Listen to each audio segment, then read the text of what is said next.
Agora, 3h10, de volta para falar de saúde novamente aqui no estúdio CBN. Isso porque está em andamento a campanha Outubro Rosa, né? Começou nesta semana para a prevenção ao câncer do colo do útero e também o câncer de mama.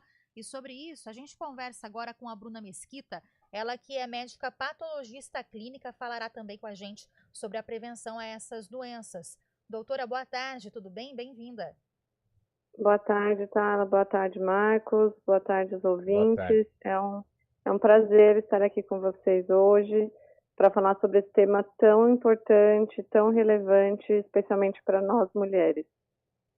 Bom, doutor, e para reforçar essa prevenção, né, a essas doenças, as mulheres precisam de mais informação, né, para o combate aí ao câncer de mama, câncer também do colo do útero. Começo te perguntando sobre o câncer de mama, doutora. Quais são os fatores de risco aí mais importantes para que a mulher desenvolva a doença? Claro. Bom, quando a gente fala de câncer de mama, a gente pensa especificamente em 5 fatores de risco principais, né? Então, normalmente a idade, então esse é um tipo de câncer que acomete mulheres acima de 50 anos, né? Então, é o grupo de maior risco. Isso não quer dizer que mulheres jovens não possam ter, a gente pode e identifica mulheres mais jovens tendo, mas é mais comum acima de 50 anos. O histórico familiar também é um fator de risco muito importante para os casos de câncer de mama.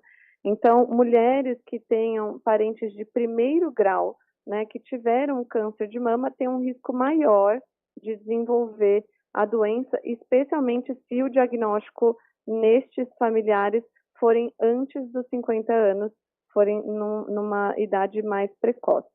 Outro fator de risco importante é a mutação genética. Então, a gente tem alguns exames genéticos que a gente pode coletar no laboratório, né, que é o BRCA1 e o BRCA2.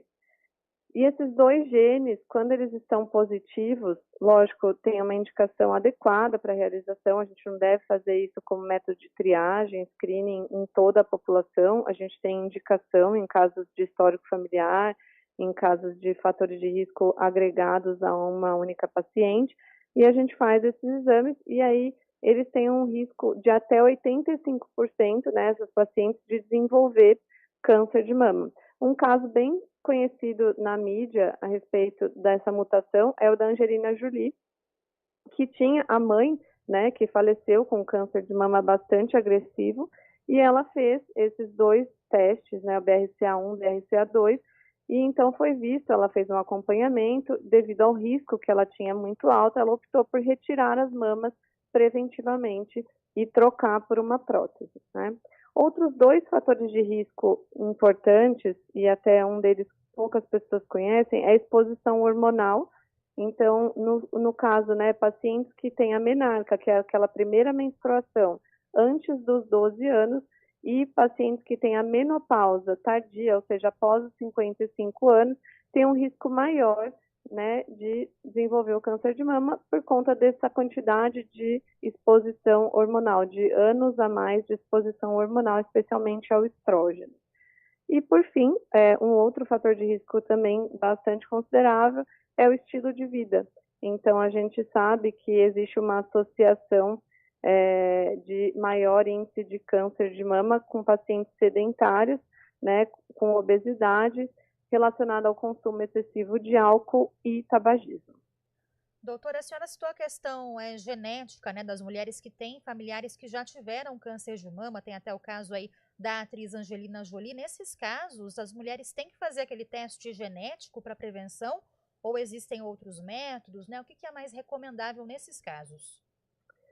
Nesses casos, né, que a gente tem, como eu disse, um compêndio, né, uma quantidade muito grande de fatores de risco atrelados a essa paciente, aí sim existe a indicação de fazer esse teste genético, né, que é o BRCA1, BRCA2.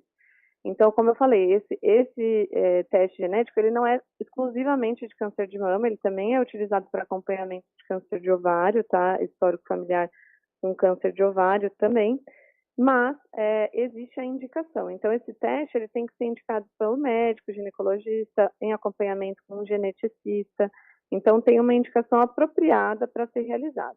O que a gente faz no dia a dia, né, como rotina, como rastreio para toda a população, é diferente, né? Então, a gente faz o rastreio através da mamografia, que aí sim é um teste adequado para toda a população, e é indicado que seja feito a partir dos 40 anos para todas as mulheres. Por quê? Normalmente a gente começa 10 anos antes do que é mais comum. Então, como a gente já falou que a idade normalmente é acima de 50 anos, então 10 anos antes a gente já começa o rastreio. Então, com 40 anos. Em casos com mulheres de fatores de risco ou com histórico familiar, a gente começa antes. Então, a gente começa com 30, 35 anos ou 10 anos antes do que o familiar apresentou o câncer. Então, se tem uma mãe que apresentou um câncer agressivo com 35 anos de idade, inicia-se o rastreio 10 anos antes. Doutora Bruna, e pode acontecer também de a pessoa estar com câncer de mama sem sentir qualquer sintoma no autoexame? Sim, sim, isso é um ponto muito importante. O autoexame, ele é um complemento, né? Ele é uma forma da mulher se conhecer também. Então, toda mulher, ela deve examinar e avaliar a sua mama com frequência, né? Então, conhecer a sua mama, saber o que tem, o que não tem, o que é normal. Então, se durante a palpação, a sua autopalpação ou a sua avaliação da mama surgir alguma coisa de diferente que você não tinha visto antes, precisa procurar o médico, o ginecologista e acompanhar. Então, alguns sinais, né, que devem chamar a atenção. Durante a palpação, o surgimento de um nódulo, ou pode ser na própria mama ou axilar, né? Durante, por exemplo, uma inspeção, se a gente enxerga alguma área muito vermelha ou em casca de laranja, que a gente vê aqueles furinhos na pele, muito inchaço na mama, ou inversão do mamilo, o mamilo fica para dentro, ou saindo secreção do mamilo. Então, são coisas que a mulher que se conhece, ela sabe que aquilo não é normal para ela, né? Então, nesses casos, precisa procurar um ginecologista obstetra, né, para fazer esse acompanhamento. Doutora, e normalmente quando a gente fala já desse assunto, né, do câncer de mama, da importância da mamografia, que muitas vezes é um exame que algumas mulheres não gostam de fazer, mas que é necessário, né? Já é um assunto que Uhum. levanta aquele alerta, aquele medo, mas é importante a gente ressaltar aqui justamente que o câncer de mama tem cura, né? Ou seja, quanto mais cedo a mulher se prevenir, descobrir uma possível doença, mais chances de recuperação, né? Exatamente. Então, como a gente estava falando, né, o autoexame, ele é um a mais. Então, Sim. a mulher, ela tem que se conhecer. Agora, como a gente já falou, o câncer, ele pode ser totalmente silencioso. Então, pode ser, a gente não consiga ter sinais, sintomas suficientes para enxergar isso em tempo hábil. Então, a importância de se fazer esse rastreio com a mamografia, né? E é importante também que em mulheres jovens, antes de 40 anos, a mamografia não é o melhor exame para avaliar a mama, porque a gente fala que é uma mama muito jovem. Então, o melhor exame é a ultrassonografia, né? Então, são os exames que são utilizados para rastreio. Então, antes de 40 anos, ultrassonografia de mamas, acima de 40 anos, a mamografia, que são de extrema importância para o rastreio dessa população. A partir do momento que se encontra alguma coisa nesses exames, aí existe uma classificação, né, do que é encontrado, do nódulo, né, da calcificação que é encontrada, que chamamos de BIRAD. E essa classificação, ela orienta os médicos, né, em relação a características desse achado nesses exames. E aí sim, a gente vai dar continuidade, né, à investigação, que só é completa, de fato, depois que a gente faz a biópsia e faz a avaliação dessas células para saber que tipo de tumor que a gente está falando ou precisando tratar. Doutora Bruna, aí o Outubro Rosa, além do câncer de mama, ele também chama atenção para o câncer de colo de útero, né? Queria que você explicasse para a gente o que é o câncer de colo de útero. Vamos lá, o câncer de colo de útero, ele é uma neoplasia maligna que se desenvolve, é um tipo de câncer maligno, né, que se desenvolve nas células do colo do útero, que é aquela porção final da vagina da mulher, né? E aí, geralmente, esse tumor, ele aparece devido a uma infecção persistente por um tipo de infecção sexualmente transmissível, que a gente ouve bastante, que é o HPV. né? Então, 70% dos casos de câncer de colo de útero, eles estão associados a dois tipos específicos de HPV, que são o 16 e o 18, né? E como é um câncer que se desenvolve e evolui muito lentamente, é um câncer que ele nos auxilia, né? Porque se a gente fizer o rastreio adequado, a gente consegue, na grande maioria das vezes, uma evolução muito favorável. Doutora, e sobre o exame de Papa Nicolau, né, que é essencial para diagnosticar o câncer do colo de útero, para quem é recomendável, qual a frequência também que a mulher deve realizar esse exame? Isso. O exame de Papa Nicolau, né, que é aquele exame bem conhecido também, que a gente introduz a escovinha no colo do útero para pegar essa célula e a gente poder avaliar a célula do colo do útero e entender se ela tem alguma formação pré-cancerosa ou até cancerosa, né? E aí, nesses casos, todas as pacientes que já iniciaram a vida sexual, né, elas têm a indicação de realizar esse exame anualmente, tá? E aí, assim, quando a gente fala, né, pode ser feito também esse exame a cada 3 anos, né, ou anualmente. Então, depende também do andamento, de fator de risco, da questão da vida sexual da paciente, né? Todas essas questões são levadas em conta, mas como é um câncer que, como a gente falou, evolui lentamente, pode ser acompanhado dessa forma, tá? E aí, sempre assim que inicia a vida sexual, a gente já precisa fazer esse acompanhamento, que como nós vimos, está muito atrelado à infecção prévia pelo HPV, que é uma doença sexualmente transmissível. Doutora, e aí para o HPV, então, né, todo tipo de HPV pode causar câncer, como se prevenir também em relação a essa doença e como que é feito também o diagnóstico, né, e o tratamento do HPV? Existem mais de 150 tipos de HPV, né?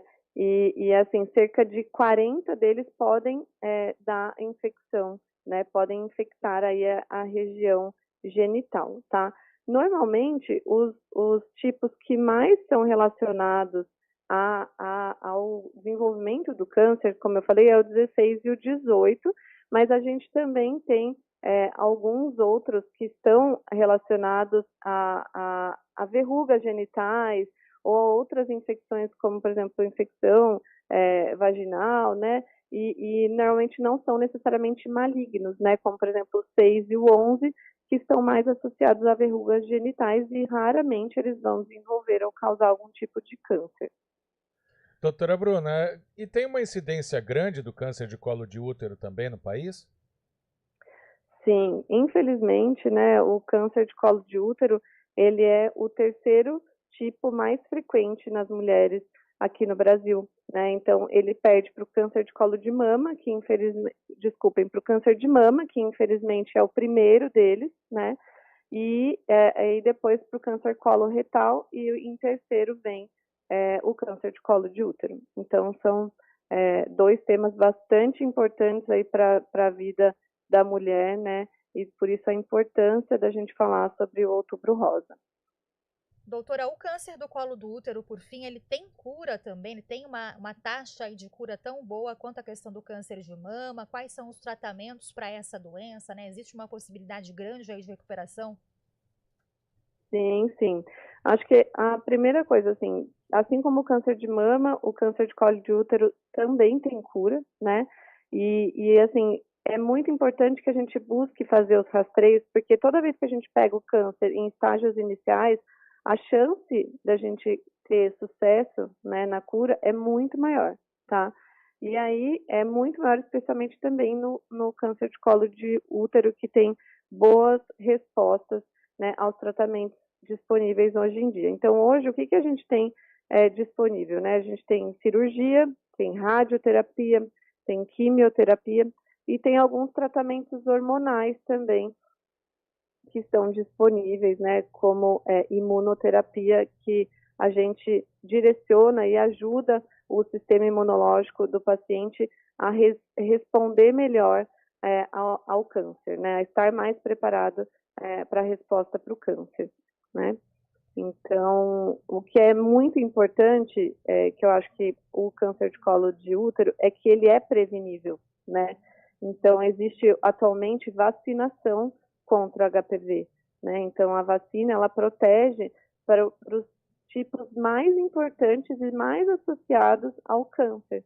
Então, a gente já orienta que meninos e meninas, a partir de 14 anos, né, de 9 a 14 anos, recebam essa vacinação, né, que inclusive está disponível para toda a população, para que a gente possa ajudar na prevenção do surgimento desse câncer que é tão importante aí, como vocês viram, uma incidência bastante considerável para as mulheres.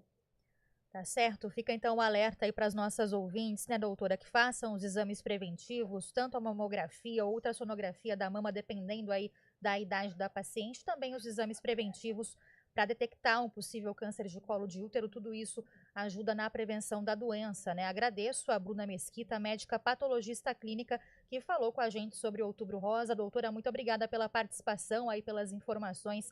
Uma ótima tarde para você. Muito obrigada, eu que agradeço. Obrigado. Um abraço. Agora, 3h26, e olha, a gente fala